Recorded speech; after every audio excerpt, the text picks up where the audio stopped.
Hello again and welcome along to Storytime with Uncle Gravy. So we are nearing the end of book 1 of A Rustle in the Grass. So we're going to pick up straight away from where we left off yesterday, but not before I said hello to Isaac and Theo and Joseph, for they are special readers and listeners and watchers and hearers and everything. So I hope you're still enjoying the story. Let's just dive in. Ash loved the feeling of being up off the ground. Tilda walked with a slight waddle, rocking from side to side, which made the ride even more fun. They were all on the path now, walking behind Tilda's mum as she passed the first silver pole which held the light on its top. All around them, the actual air seemed green and silver. Leaves looked ghostly but warm, and tiny bright reflections bounced off some of the smoother gravel. Compared to the speed Ash usually had to walk to avoid giants or cats or other dangers, it felt like they were racing along, and the sensation felt brilliant. Darcy was feeling the same, but wasn't as steady at holding on to the prickles, so was sliding around a bit more and letting out the occasional eek, which made Hassie smile. She realised that having Darcy on her back was making her smile too. She actually thought like there was a warmth coming from Darcy, but it actually felt like happiness rather than heat. Hattie hadn't been alive a long time, but already just knew that Darcy was special, somehow. When they all reached the second silver pole, Tilda's mother stopped and turned around to talk to her family.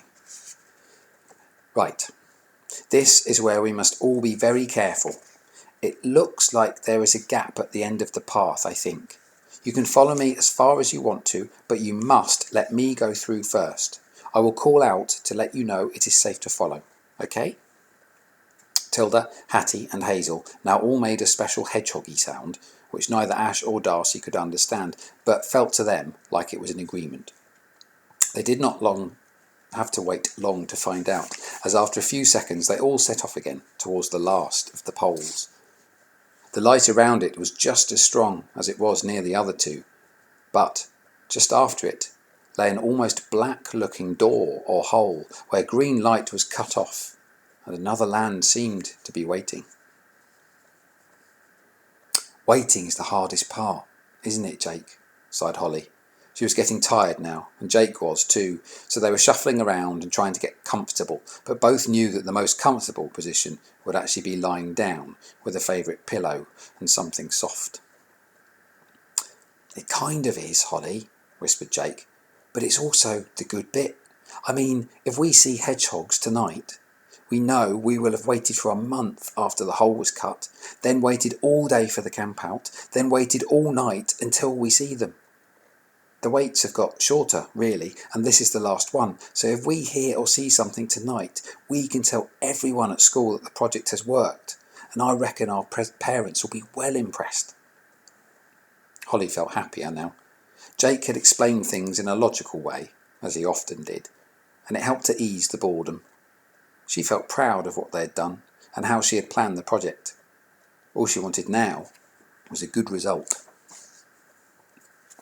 Bernie was now less than a metre from the hole. The other land shone brightly through it, so it was now time to take the final steps and look through, in the hope of seeing anything that might help to make up a story that Bernie would believe.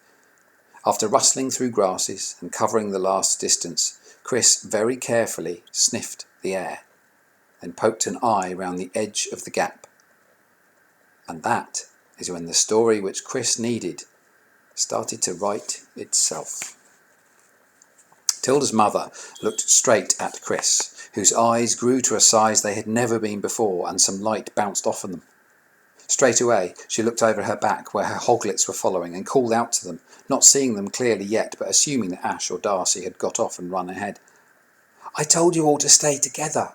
If your little friends want to take silly risks, that is up to them, but stay right there while I see what's going on, okay? Holly and Jake heard the noise at the same time and immediately felt a rush of excitement. Out of nowhere, a hedgehog was suddenly making noises very close to the hole. They both, very slowly, sat up and stared as hard as they could at the gap in the fence, Holly holding her torch and Jake holding his breath. Chris darted back into the grass as the huge hedgehog called out. vanishing completely and staying completely still, apart from the shivering, which was now uncontrollable. Tilda's mother turned and walked towards the hole, which was slightly bigger than she had thought. Without pausing, she walked through it, her prickles brushing the edges but not getting stuck on anything. She wasn't sure what she had been expecting, but everything just felt the same. The air smelled the same. The leaves and sluggy slime smelled the same, and the leaves had a very familiar feel too. The only difference was it felt darker.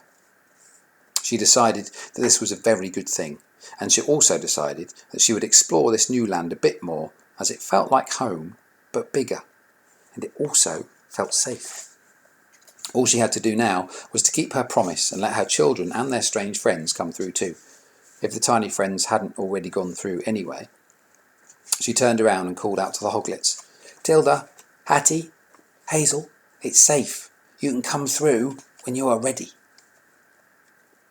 Holly and Jake were now grinning and almost as wide-eyed as Chris. They were looking directly at a hedgehog as it sniffed the air, then turned round to face the gap and squeaked out a call. "Oh, I love it," whispered Jake, sounding like he was going to pop. "This is amazing," squeaked Holly, and they both turned to reach for their pencils and watches so they could record the time that the experiment and the project had officially become a success. Bernie was nearby, but not close enough to see all the action properly. However, a Russell's ears are very good at hearing at night, and Bernie was now truly wondering what they were hearing. "Ash, this is it. We are now brave explorers. Let's go through this hole. No more twists, no more corners."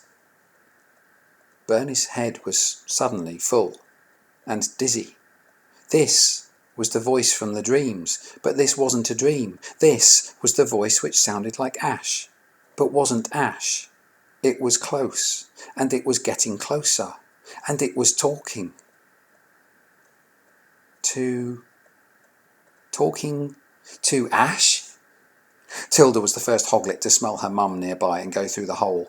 Ash hadn't had the time to reply to Darcy, as Tilda sped up as soon as she heard her mother's call.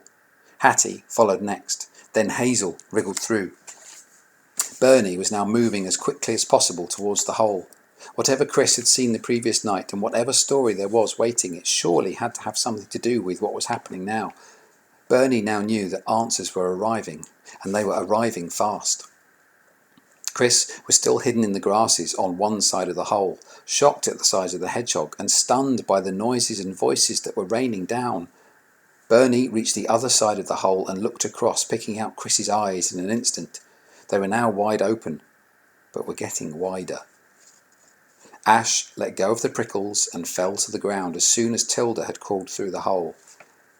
Because Ash was home. This was home. The smells, the plants, the earth and the shells were all still there, and it was a sudden and beautiful shock. Seconds after Ash stood up, Darcy tumbled from the back of Hattie's back too, mainly because bouncing up and down with excitement wasn't easy when surrounded by spikes.